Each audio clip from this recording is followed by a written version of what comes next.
এখন রাত 9টা বাজে আর আমরা চলে এসেছি বাজার কলকাতা শপিং করতে, কারণ হঠাৎ করে দীঘা যাওয়ার প্ল্যান হয়েছে। রাত 8টার সময় প্ল্যান হয়েছে, 9টার সময় শপিং করলাম আর 11টার সময় বেরিয়ে গেলাম গাড়ি নিয়ে। এখন 1:25 বাজে, 2.5 ঘন্টা জার্নিংয়ের পরে আমরা একটু চায়ের ব্রেক নিলাম একটা ক্যাফেতে দাঁড়িয়ে রাস্তার পাশে।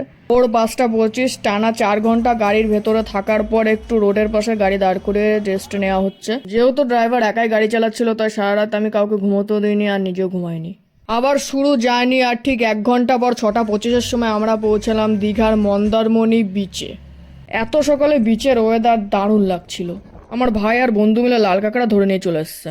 হ্যালো ফ্রেন্ডস, তো মন্দারমণি থেকে আমরা চলে আসলাম তাজপুরের দিকে। আর তাজপুরের ঝাউ বাগানগুলো দেখতে দারুণ লাগছিল সকালবেলা। দীঘার মিনি ব্লগের পার্ট 2 আসবে, বিকজ 1 মিনিটের ব্লগে পুরোটা দেখানো সম্ভব হচ্ছে না। আর এরপরে আমি কোন রিসর্টে থেকেছি আর কি কি খেয়েছি, কোন জায়গায় গেছি সেগুলো দেখাবো। এই সময় কারা কারা দীঘায় গেছো আর কাদের কাদের যাওয়ার ইচ্ছা আছে তারা নিচে কমেন্ট বক্সে অবশ্যই জানাও। আর দেখা হচ্ছে নেক্সট ব্লগে।